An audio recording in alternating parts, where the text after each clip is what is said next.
কাকা, আপনি কি জানেন না আল্লাহ তাআলা পবিত্র কুরআন মাজিদে বলেছেন ওয়াইলুল কুল্লি হুমাযাতিন লুমাযা।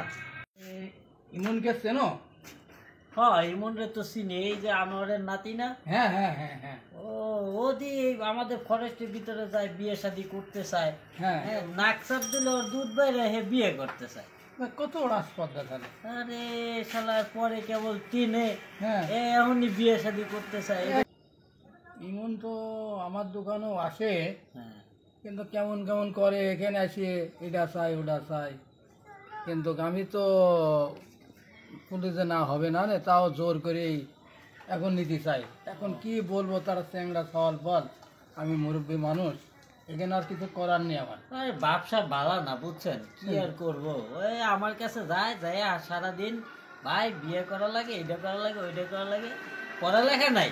এই ভিতরে পড়ালেখা নাই, সারাদিন মনে করেন ওই ভিডিও বানাবি, টিকটক বানাবি, না হ্যাং ট্যাং না কি বানাবি, এই হচ্ছে কাম। সারাদিন আমরা দিন কাটাই না এইসব সাল পাল দিয়ে কিছু হবে না, নাকি? কিছু হবে না আসলে। এরা একদম একদম নিম্ন শ্রেণীর ছেলে। হ্যাঁ, একদম বাজে, একদম বাজে সওয়াল বাল। এরা এর বাপ দাদার খুব নাম ছিল, কিন্তু এসব সওয়াল বাল যে কি হয়ে গেল এ বলা যাচ্ছে না। সারাদিন টিকটক করে সারাদিন খালি একে নকন ও মিয়ার পাশে ও মিয়ার পাশে এরকম বেড়ায়। এসব ছেলে পেলে কি ভালো নাকি? এখনকার সওয়াল বাল লেখাপড়া শিখবে, কোরআন শরীফ পড়বে, হাফেজ হবে, নামাজ কালাম পড়বে, এসব সওয়াল বাল একটুও ভালো না। আসলে চাচা, হ্যাঁ, এরকম চ্যাংড়ামো করি বেড়ায়।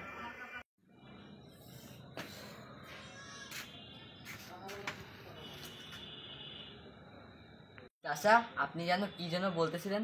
কই আমরা তো কিছু বলিনি বাবা, আমরা দুইজনে এখানে কবলা করছে, এমনি গল্প টল্প করতেছি, এমনি হচ্ছে দোকানদারের কাছে বসে দুই এক কথাবার্তা বলছে, এই আর কি।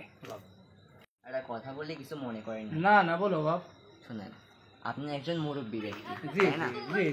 আমি আপনাকে সবসময় আমার অন্তরের অন্তঃস্থল থেকে শ্রদ্ধা করি, হ্যাঁ করি, বুঝতে পারছেন? জি জি জি। তো আপনার আসলে যে আমি যা শুনলাম, কিছু মনে করেন না, আমি বলছি যাই, আচ্ছা, আমার মনের ভাষাটাই আপনাকে ব্যক্ত করছি। হ্যাঁ। যে আপনি যে আমাদের নাম, মানে আমার নামে যে আপনি আর ভাই দেখেন ভাই, আপনি আমার বড় ভাই, ঠিক আছে না?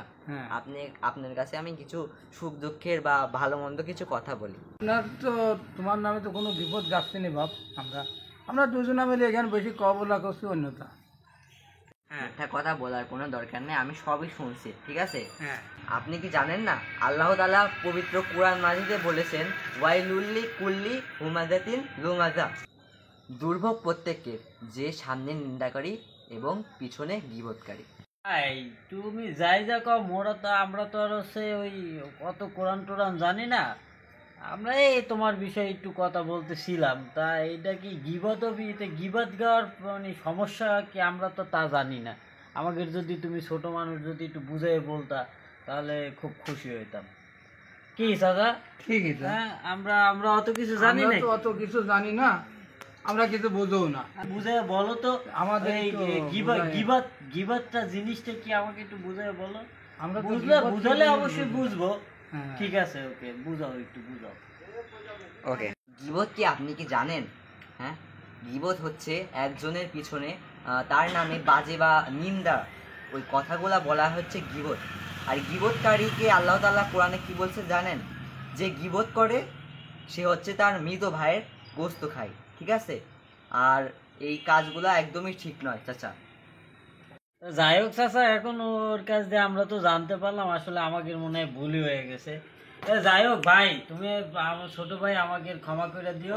তোমার কাছে মাপ চাই চাচা, মাপ চান। আমার কাছে মাপ চাই ভাই, আমাকে ক্ষমা করে দিও। আসলে আমরা সবারই মরে যেতে হবে, তো আমরা তো সবাই মরবো, আমরা তো জানি আমাদের মনে হয় ভুলই হয়ে গেছে। তোবা তিল্লা পড়িয়ে জীবনে কারো ই করব না, তোবা পড়াই ভালো আমাদের।